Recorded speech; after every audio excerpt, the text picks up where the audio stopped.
Hello, everybody, and welcome to the Pat's Pulpit Pregame Preview for the postseason. The New England Patriots are about to host the Jacksonville Jaguars for the 2017-18 AFC Championship game. On the NFC, you have the number 1 seed Philadelphia Eagles hosting the number 2 seed Minnesota Vikings. Got a lot of good football ahead of us. We're also going to be breaking down the coaching changes within the AFC South, which is pretty much just the AFC Patriots Junior Division.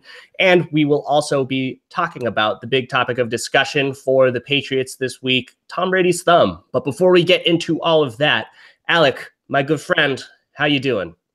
I'm doing all right, my man. I don't know about you, but I've been eagerly anticipating this day, well, pretty much since last season ended. We kind of all knew we'd be here. This is where basically the season more or less starts for the Patriots. But I don't know about you, but I feel like the Titans game was ages ago. It was last Saturday, but I feel like it's been so long since the Patriots played a game. So I'm very excited to get into a new one. Yeah, when Tom Brady ever deals with an injury, I feel like I age at least 3 seasons. So hopefully he's okay. We'll definitely break that down. But let's just jump right into it. We have a lot of coaching changes going around the AFC South. Josh McDaniels, the Patriots offensive coordinator, is expected to become the Indianapolis Colts head coach once the Patriots season is over. Mike Vrabel, the former Patriots linebacker, is expected to be, or I guess he already has been named the Tennessee Titans head coach. Then you'll have Bill O'Brien, who is the former Patriots offensive coordinator, who has been coaching the Houston Texans. And then the Jacksonville Jaguars themselves, the Patriots AFC Championship opponent. Head coach is Doug Marrone, who got the job on Bill Belichick's own personal recommendation. Alec, what do you think of the Vrabel head coaching move for the Titans? How do you think it's going to pay off? Yeah, it's a good question. I mean, I love Mike Vrabel. I think anybody who watched the Patriots in the early 2000s is a very soft spot in their heart for Mike Vrabel as a player. He was great as a Texans coordinator and assistant coach and everything he kind of did to come up through the ranks in Houston. As always, it's never a guarantee that a good coordinator will become a good coach. It'll translate well, but I know that the players love him. Guys love playing for him. He's a very smart guy, good football mind, has that BC connection, which I know you appreciate, Rich Hill. I'm hoping he does well. I think he's inheriting a very good base. I think Mariota is a legit quarterback. I think they have a lot of good pieces in place. So it's not like he's inheriting some disaster where he has a couple years to kind of sink or swim. Hopefully he's got enough parts under his belt already where he won't have to transition too roughly and he can do there and be successful. Because it would be really nice to see if like 2 Patriots coaches come in Vrabel and McDaniels and kind of create some really nice rivalries within that division, because that division has kind of been ironically, this year, even though there's one in the championship game, that hasn't been like the strongest division historically. So it'd be cool to see the AFC South get back to its former glory.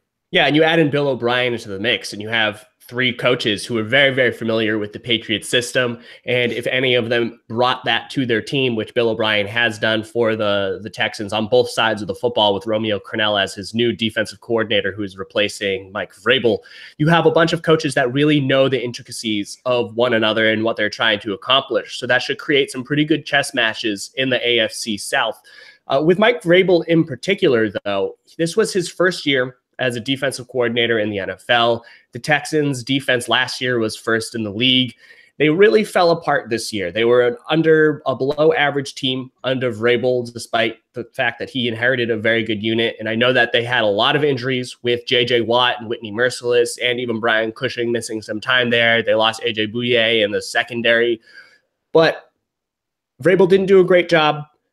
From a schematic standpoint, you ask any Texans fans, they didn't make the adjustments necessary in their mind to stay competitive in the second half of games. He has ascended through the ranks extraordinarily quickly. I believe he was a defensive coordinator for Ohio State just like 2-3 years ago. So it's been a very quick rise for him. Do you think that he might be taking too much on his plate too early, or do you think he will have the mental makeup to really come through for the Titans? I'm wishing him the best, obviously. I think it's going to be okay. Again, I think it's really important if you are a head coach to come into a team with at least a serviceable quarterback in place. Because if you don't have a quarterback, that's such a massive cornerstone of any franchise. You have to basically put all of your effort and focus on that quarterback, and other things can fall by the wayside as a result. I think Mariota is legit. He's not an all-star, but he's a guy you can build around, especially if you install kind of like a West Coast kind of read option offense maybe because his college experience. I think he can do well. The real question is, again, of course, it's really not translatable. Good coordinator, good coach do not always match up, but I know guys love playing for him, and if players love playing for you, I think that goes a long way. Yeah, and I'd be curious to see how he chooses his coaching staff. Ryan Day has been selected as his offensive coordinator, and Ryan Day has experience in the Chip Kelly offense. He played it for Chip Kelly at the University of New Hampshire, worked for him with the Eagles and 49ers. He was the offensive coordinator for Ohio State, and so that's how Mike Vrabel really has that connection as well. And Marcus Mariota developed under Chip Kelly at Oregon. So that should be a smart offensive pairing. And I'd be curious to see on the defensive side of the ball if Vrabel decides to keep Dick LeBeau and kind of incorporate a little more of the Patriots style mentality and approach, because that could be a pretty inventive defense. If you mash together the Dick LeBeau defense against the run with the pressure that they're able to generate with kind of the technical foundation that a Patriots defense has, I think the Titans could have kind of an interesting mix on both sides of the ball, but we'll definitely see how that plays out next season with Patriots South, which is now an entire division.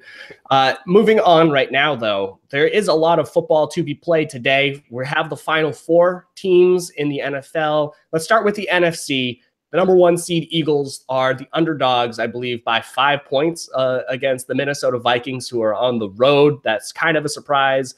Just due to how much the Vikings are favored by, but the Eagles have Nick Foles at quarterback, which is not a good sign for Philadelphia. But Philadelphia shocked the world last week by knocking out the Atlanta Falcons. Do you think they have some magic in them this week to take down the Vikings and move on to the Super Bowl? You know, it's funny. I didn't know until just now there was a -5 situation for the underdogs. Philly just one of those teams that just keeps plugging away, and they're playing out of their minds. I think the city is rallying behind them. I've got no confirmation for this, but I hear that Philly fans discovered where the Vikings were staying and camped out outside all night. Well, the Minnesota Vikings are only 3.5-point favorites, which kind of changes it a little bit. But I think that it's going to be pretty good competition between the two teams because they have 2 extraordinarily strong defenses. You have the Minnesota Vikings coached by Mike Zimmer, and Mike Zimmer's defense, number 1 in the entire league in points allowed. They're very, very technically sound. If we talk about a team that does not make mistakes, the Vikings are at the top of it. They have depth at every line of their defense. They create great pressure up front. They have a strong linebacker core, and their secondary is outstanding. They have Xavier Rhodes, who is one of the best cornerbacks in the NFL. He matches up extraordinarily well with what Mike Zimmer tries to accomplish on defense. They do a lot of tight man-to-man coverages out there. Harrison Smith is the best free safety or just safety combo in the entire league. Andrew Sendejo pairs up pretty well with him, but Harrison Smith is possibly the best safety in the NFL. Look to the other side of the team, though. The Eagles defense is also pretty good. They have probably one of the best defensive lines in the NFL with Brandon Graham, Vinny Curry, Derek Barnett as a rookie, Fletcher Cox on the inside. I believe he's paired up with another very strong defensive tackle. So they have a lot of depth on that front.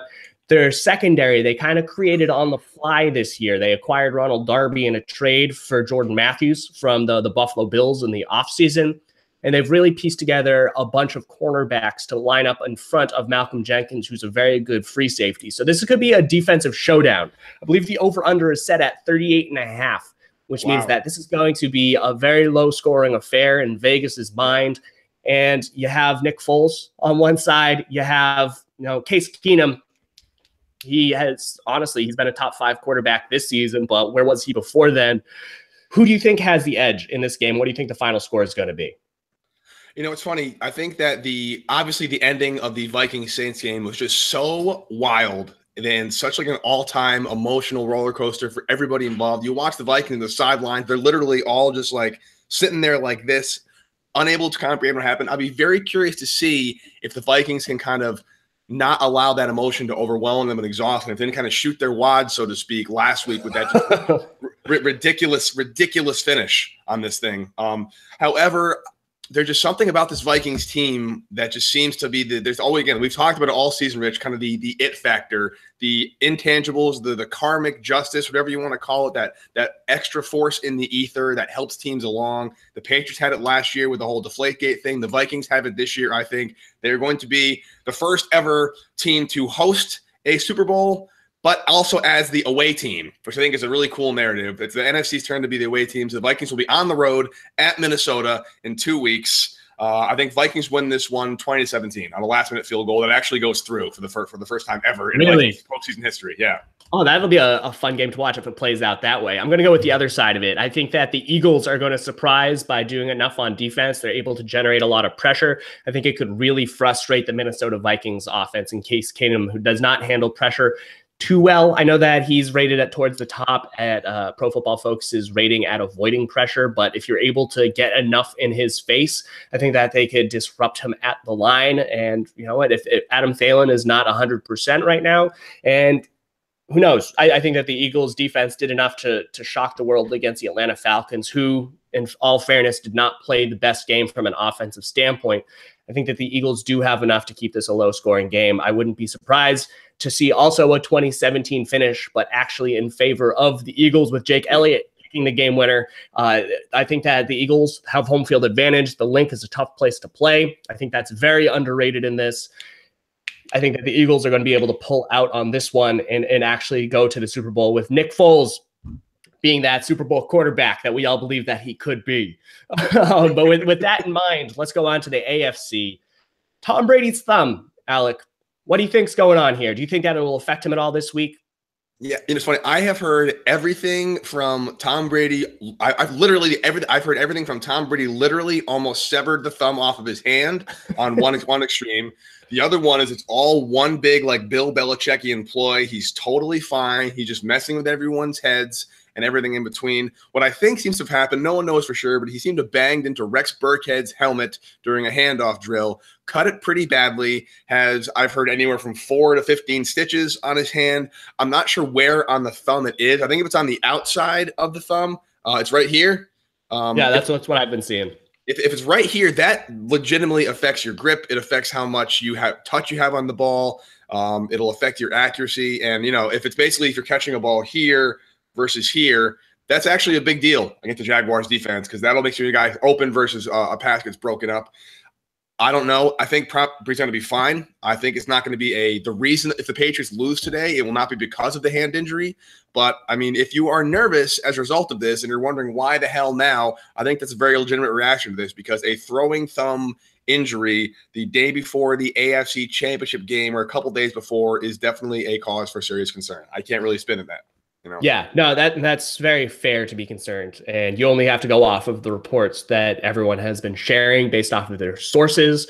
And, you know, a whole array, I won't be able to link them exactly from the sources because there's been so many different reports coming out. But what we know in general, coming from like ESPN's Adam Schefter, CBS's Jason La Canfora, Nesson's Doug Kyde, the Herald's Jeff Howe. I mean, you got a whole array of people coming out with these reports. What we know, Tom Brady was zinging it in practice on Friday, according to ESPN's Mike Reese. So the team believes that he has all of it right now. It shouldn't affect how he throws the ball. He was very, very accurate. The question is whether or not he's going to wear a glove on his throwing hand and how much that will affect him because Brady hasn't consistently worn a glove on his throwing hand since the 2002 season. That's a long time ago. He hasn't done that for a while, and he's been practicing with it. We'll see how much that affects him, but that should be a game-time decision for him. If it's warm enough out, Brady is actually considering not wearing a glove, which could be a questionable choice. You know, if he gets hit, who knows? We don't want the stitches to reopen. We don't want the Jaguars to be able to affect his hand in any way. So that is going to be a game-time decision for Tom Brady, and it could also change in the middle of the game depending on how he's feeling. Also, another report was that the Patriots have not changed their offensive game plan based off of this injury. And so the team is pretty confident that they should still be able to execute what they originally thought they were going to try and play against the Jacksonville Jaguars. And whether that means the Patriots were already planning on doing kind of a dink and dunk offense, lead those 10, 15 play drives that they've always had to do against this Pete Carroll style defense led by Todd Wash, the defensive coordinator of the Jaguars. Maybe that just means that Tom Brady didn't really need to have the best grip on the football to let it rip deep down the field. He was just going to do some quick dink and dunks. So I don't expect that the injury will limit the Patriots offense, with a major caveat. If he hurts it again in the middle of the game, that could derail all of it. Based off of all of the reports, he's healthy enough. Everyone believes that the treatments that he's done has put him in a very good position where it shouldn't affect his game. But he is still vulnerable to re-injure that if something happens in the game, if there's some sort of a collision, if he falls on it wrong, if he just bumps the running back again, just like he did with Rex Burkhead, you could throw a lot of it out the window. But as of right now, the Patriots don't believe that it should affect the game at all. It shouldn't affect their offensive game plan, and they should move ahead as planned.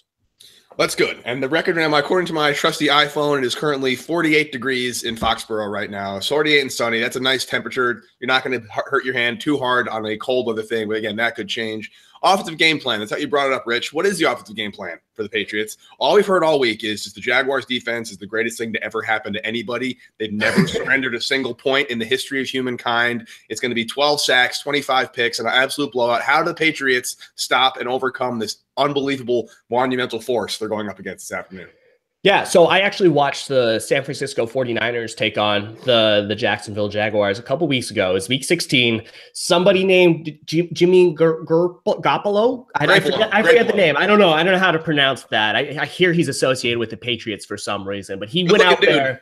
Yeah, he's very, very handsome. He put up 44 points against the Jacksonville Jaguars because of their offensive game plan. And I would not be surprised to see the New England Patriots run something very similar. And you think of the 49ers right now, they have a lot of intelligence on how to approach this Jaguars defense because their head coach, Kyle Shanahan, used to be the offensive coordinator for the Atlanta Falcons. The Atlanta Falcons head coach is Dan Quinn, who also led that Seattle Seahawks style defense. So Kyle Shanahan had 2 years of experience going up against the same style of defense that the Jaguars have right now, week in and week out.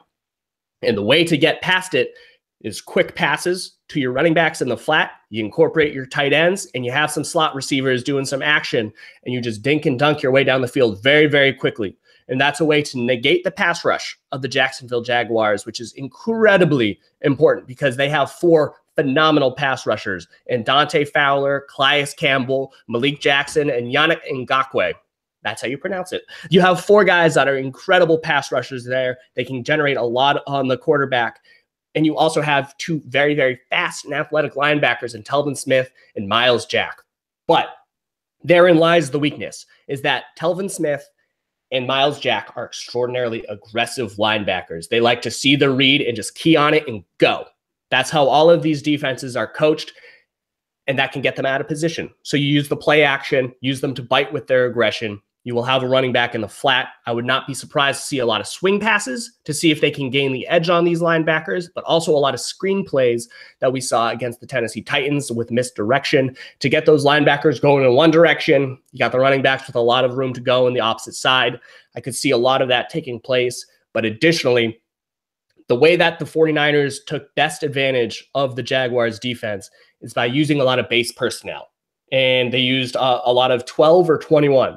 And that means that they had 2 backs on the field, whether that involved having a fullback. They had Kyle Juszczyk for the 49ers. I expect James Devlin to have a pretty big game for the Patriots, or 2 tight ends. And that's also something that the Patriots can do with Rob Gronkowski, of course, and then Dwayne Allen. And by having that power run formation, you open up the play action a lot. But more importantly, the Jaguars keep linebacker Paul Posluszny on the field, who's had a very, very great year in this defense, but he's also a huge liability in coverage. So New England will try to make sure that Posluszny is out of position against a running back in coverage or a tight end. And that's a favorable matchup that the Patriots will take all day. And so Patriots will have a big game for Devlin and Dwayne Allen in their mind, and they have the offensive personnel to take advantage of this Jaguars defense. So do you see Rex Burkhead, who is both the GOAT for the GOAT and the returning guy today, do you think he's kind of your go-to between the tackles runner, or is this another kind of Dion Lewis game? We saw Dion Lewis go off against Tennessee. It sounds to me like this game's kind of custom tailored for a James White, Dion Lewis kind of 1-2 punch here. Yeah, absolutely. I think Dion Lewis is going to have a pretty big game as well. Rex Burkhead should be back in the game plan. I would expect him to be that red zone back. I know they used James White by the goal line last week against the Tennessee Titans, and my first reaction was, what are you doing? James White by the goal. Oh, he scored 2 touchdowns. All right, that's cool. I would expect, though, Rex Burkhead to assume that role and to kind of take some of the load off of Dion Lewis, because he's been fantastic. He's shown that he can shoulder the load, but Rex Burkhead's pretty good in his own right. You might as well just let Dion Lewis have a little bit more of a breather if need be. And then you can kind of ride the hot hand if Dion Lewis is erupting and the Jaguars show that they can't cover him. Then you just kind of cut him loose and let him keep running. I do think that the running backs are going to be a huge part of that Patriots game plan. That's why it's important to have Rex Burkhead active. Heaven forbid there's an injury, but that means that they will like to put a heavy load on these running backs. Remember, James White in the Super Bowl had, 11, 14 catches? I don't know. He had a lot coming out of the backfield. I would expect more of the same this week, where all of the running backs are going to be active receivers against these Jaguars linebackers. And so, Rex Burkhead is going to be a part of the game plan, not because he's going to take anything away from Dion Lewis, but just because of how involved those running backs are going to be. And my key, my X factor on that offense is definitely going to be Dion Lewis. I know that's an easy and simple one, but I wouldn't be surprised to see offensive coordinator Josh McDaniels getting pretty creative out there with two running back sets. I wouldn't be surprised to see James White and Dion Lewis on the field at the same time, or throw in Rex Burkhead with Dion Lewis. But the Patriots are going to do a lot to try and isolate those linebackers in coverage, try and get some yards after the catch, with Chris Hogan and Brandon Cooks clearing the guys down the field, Rob Gronkowski up the seam. Those guys are good blockers down the field, and they could create some yards after the catch opportunities for the New England running backs. I like that. And speaking of blockers, I'm going to go with my X factor as Shaq Mason, not only as a guard protecting on the pass rush, but he's one of the better pulling guards in the entire league on sweeps and screens. So I like to see him sweep around and be kind of the lead guy for the Dion Lewis screen passes. If you watch the Steelers game, the Steelers tried a couple of screens, but they were not misdirection screens, and that got sniffed out right away. Those quick little quick pass to Brandon Cooks, and Brandon Cooks kind of move. I don't think those are the kind of screens we're to look at today. A lot of play action to one way. I think the best example will be, I remember against the Texans a couple of years ago, there was that big kind of commitment to the sweep toss to some running back, and then Brandon Lloyd was wide open. It was the whole team kind of went one way, and then the pass the other way. That's how you're going to do it. And the way to do that is with a really good pulling guard. And so hopefully Shaq Mason can do that to bring Dion Lewis and or James White for some yards. But as you mentioned earlier on in the show, they got to protect Tom Brady today. He cannot take a lot of hits, especially that goes regardless, because the Jaguars are just fierce tacklers. But with that hand, they really got to protect it. And I would love to see a big 0 in the sack column, or even the hit column for Tom Brady today. Because if they can keep Tom Brady upright, that should be a very good recipe for success. Yeah, and that's absolutely what the Jaguars are going to try and do early and often, is try and knock Tom Brady, make him see ghosts, make him feel very uncomfortable in the pocket, because once you're able to do that, then you don't actually have to pressure as much. If you hit him very much in the first quarter, then you can ease off, drop more players into coverage, and if you even just fake a blitz, Brady is going to feel the pressure. And so that's what Jacksonville is going to hopefully try and accomplish from their perspective. Patriots will try and counter that with those quick passes. That's why I think that the running backs will be so important. But the other side of the football, the heavyweight bout is the Patriots offense against that Jaguars defense, because both of them are some of the top rated units in the NFL. Kind of an underrated performance on the other side is still just as good. You have the Jaguars offense against that Patriots defense. Patriots defense ranks 5th in the league in points allowed, which is, they're very good. Jaguars offense ranks 5th in points scored. So you have also a top 5 battle on the other side of the ball. It's really going under the radar because Blake Bortles is not the most impressive quarterbacking specimen out there. But the Jaguars have the top rushing game in the entire league. How do you think the Patriots are planning on stopping Leonard Fournette and TJ Yeldon? I think they're going to do exactly what they did against Tennessee. I think last week's game plan is the more or less one they can mirror. The Patriots are really good at taking away your best weapon, and I think they don't think that Blake Bortles can beat them with his arm through the air. Now, whether that's true or not, I don't know, because Blake Bortles really is kind of a two-faced quarterback, and that he can be fantastic and he can be very weak. I believe the Jaguars are undefeated this year when Bortles has not turned the ball over. So that's going to be a very, very big point of emphasis for Jacksonville today, to keep Blake Bortles from taking too many risks, from doing too many crazy things. But one thing Bill Belichick's very good at is disguising blitz packages, masking his coverages, and keeping the quarterback guessing incorrectly at the pre-snap read. They did it against Mariota, and if the Patriots can get up a couple of scores like they did against Tennessee, then the running game more or less goes out the window, and they have to play catch-up. So I think the Patriots, do not be surprised if the Patriots, like they did last week, win the toss and get the ball first, want to score first, keep the foot on the pedal, and force Bortles to beat them with his arm, not only by completely eliminating the run with a lot of heavy packages, big day from Alan Branch, big day from Malcolm Brown, Lawrence Guy, big guys up the middle, Trey Flowers, and whoever's on the edge, Eric Lee, I guess, on the other side, whoever's going to be those edge guys, but mainly just kind of keep Bortles on his toes, get a couple scores early, and then force Blake Bortles to throw the ball. And I don't think he's never really had to carry an entire team on his own. So if he can be forced to do that, should be a good day for the Patriots. Yeah, no, I absolutely agree with that strategy. And you see this Jacksonville Jaguars offense, and they rely so heavily on their running backs. Leonard Fournette has been a hoss for them. He has 1,342 yards from scrimmage in the regular season. You add in Chris Ivory and TJ Yeldon, they've all combined for over 2,000 yards on the year. That's how much they rely on them. You look at their wide receivers, though. Keelan Cole, 748 receiving yards. Marquise Lee, he has 719 yards from scrimmage. They use him everywhere on their formation. They like him to do end arounds, even just as a fake, but he's kind of a short range guy. You add in Allen Hurns. He's not living up to his potential right now. He's on, I believe, an $8 million contract per year, but he's been battling injuries. He's their number 3 guy. You add in D.D. Westbrook. They have some talented guys, but the way that the Patriots need to stop the Jaguars, crowd the box to stop the run. You cannot let Leonard Fournette get out or let him get going. We saw the Patriots do a great job against Derrick Henry and the Titans. And you see who are the similar running backs in the league. Leonard Fournette is 6 foot, 240 pounds. He is a hammer. So is Derrick Henry. Derrick Henry is 6'3", 247. Over the past few years, I looked into this. The running backs that weigh over 240 pounds are Henry, Fournette, LeGarrette Blount, Joey Josefa, and Tolbert of the Bills right now. Patriots have a lot of experience against these players. I'll have you know. They are very familiar with how Blount functions. They just completely erased Derrick Henry from the game last week. They played Tolbert twice, I guess once with the Bills. Tolbert didn't play in that first game. And they have some experience in practice against Joey Josefa. So they are prepared for figuring out how to stop Fournette, how to make sure he doesn't get going. You can add Chris Ivory into that as well. And Blake Bortles as a passer, he's very solid on passes that are short, and that's what he likes to do. He will throw swing passes to TJ Yeldon in the flat. He will find Marquise Lee on a quick pass. He will find wherever he can. You know, D.D. Westbrook, Keelan Cole. He will try and find them quickly and allow them to generate yards after the catch. Patriots need to play tight man coverage, but they also need to have a deep safety. Daron Harmon is going to be my X factor for the game because his job is going to be preventing any big play from taking place. And so what the Jaguars are going to need to do, in my mind, if how the Patriots play them is actually what I've laid out, the Patriots are going to try and stop all of those short, quick plays. They're going to try and make sure Blake Bortles has to hold on to the football and try and throw down the field where he is not an accurate passer. And so in order to do that, Patriots have to play tight at the line of scrimmage.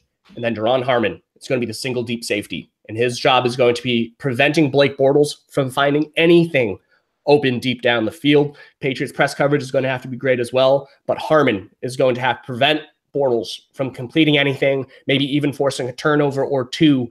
And if that is how Harmon can play like he has as the closer for the Patriots, recording all of those interceptions in clutch time, I think that the Patriots defense will be in great position to give the ball back to the offense pretty close to scoring position. Yeah, I mean, generating turnovers is more key today than ever. Like we said, 10-0 when no turnovers generated by the Jacksonville offense. They have to force turnovers in some capacity. With the cover one, basically, Daron Harmon in cover one, you think the base package today is what, like a 4-3, like a big side of the 4-3, leaving the corners on an island and forcing everything to the middle? Or is it like a big nickel? How do you see the Patriots lining up as a base defensive package today? Yeah, well, the Patriots like to use their bare front early on against these types of teams. I would not be surprised to see them do that again against the Jaguars. And that means that they have 5 players on the line. And I wouldn't be surprised if Alan Branch played today. He didn't play last week for, performance reasons. And he's fallen behind Malcolm Brown, Lawrence Guy, and Ricky Jean-Francois in the depth chart. I think those 3 guys that I just listed are going to be on the field early and often. And those will be right in the middle. And you have Trey Flowers on one end. And I wouldn't be surprised if we saw Kyle Van Noy on the opposite side, but also James Harrison should get some time there along with Eric Lee. And early on, those are the players that will be tasked with stopping Leonard Fournette from going to the outside. Honestly, Landon Roberts could be there. I would prefer Marquise Flowers to be in the middle of the field as the spy for Blake Bortles, because he's one of the most elusive quarterbacks in the league. If you look over the past 3 years of the quarterbacks in the league, actually since Blake Bortles entered the league, he's averaged the 4th most rushing yards for a quarterback in the NFL per game, behind Cam Newton, Colin Kaepernick, and I believe Russell Wilson. That's it. And then is Blake Bortles. He's the 4th guy. He likes to run.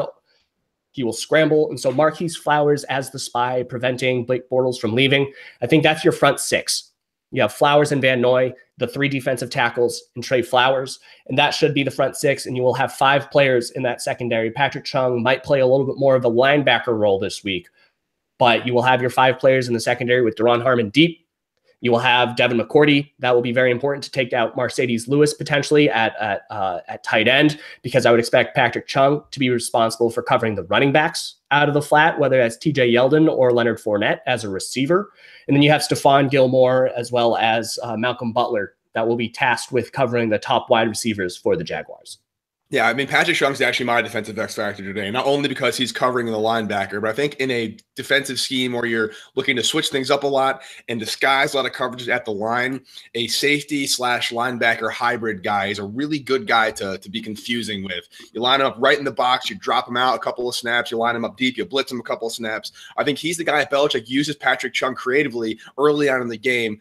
Bortles will always be looking for him. We'll get inside Bortles' head, and that'll force the mistakes. And if he can't, he's a good coverage safety, not against a receiver, but he can cover tight ends well, as we saw. He can cover running backs, as we saw. He's not a size matchup against Fournette, but I think he can do a TJ Yeldon justice. So hopefully Patrick Chung is utilized heavily today in ways that are very creative early on, and that'll allow him to be a little more free range as the game goes on. But it seems to me like, Rich, you think that the Patriots cornerbacks, Malcolm Butler and Stephon Gilmore, shouldn't have much problem being left on an island against the Jaguars receivers, correct? Yeah, and I think that you compare the Jaguars receivers to the Tennessee Titans receivers, who weren't able to generate too much other than Eric Decker out of the slot, kind of in garbage time. But the Tennessee Titans receivers, Rashard Matthews, Corey Davis, those guys are, they're better than the Jaguars receivers. You got Keelan Cole, undrafted rookie. He's a deep threat. He's averaging 17.8 yards per catch, but his catch rate is 50%. He's a 50-50 chance of getting him. I would not be surprised if we saw Malcolm Butler covering him just to let him go deep down the field. I think Marquise Lee is more important for this Jaguars offense and how much they want to utilize him as a receiver. He leads the team with 96 targets. I think that's a Stephon Gilmore coverage responsibility. And so Gilmore will be tasked with making sure Lee does not contribute anything that's easy for the Jaguars offense. And if that means that Bortles is taking some home run shots to Keelan Cole deep down the field, that's why Deron Harmon's my X factor. Harmon's going to be taken out the top of the field. Butler will do a pretty good job against him one-on-one in that short range. But double moves are what Butler is I guess, susceptible to biting on. And that's why Harmon's going to have to make sure that nothing comes over the top. But that's why Gilmore can cover Lee on an island. Harmon will be responsible for making sure that nothing happens as a deep pass. But yeah, I think that the Patriots can handle these receivers one-on-one. And with Harmon deep as the safety blanket, New England should be pretty comfortable. So pretty comfortable, hopefully in your eyes, means the Patriots win. Let's get to predictions here. This is potentially the last game of the year for the Patriots. You win, you go home. If they win, they go on to face what you think is going to be the Philadelphia Eagles, what I think would be the Minnesota Vikings. Good thing is we will have a nice chance to relax. I like being the early game because you're not waiting until 6:30 p.m. That's just absolutely torture. But this is not going to be an easy game, Rich. I don't know it's going to be a blowout, but what do you got? Patriots versus Jaguars. Yeah, this is going to be a great game. I think that the Patriots are not blowing smoke when they say that this is their most difficult task all season. The Jaguars have a very, very good defense. Their offense has been very difficult for teams to stop. They have to show that they can hold down Leonard Fournette for the entire game. And you need to have an offense that is able to build up enough of a lead to force Blake Bortles to throw the ball. And that will remove Leonard Fournette kind of from the equation. I do think that the Patriots are the team that is built to take advantage of the mismatches that are presented in that Jaguars defense.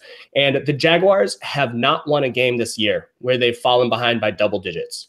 And I believe the Patriots are capable of building that double-digit lead early on and forcing Blake Bortles to have to throw.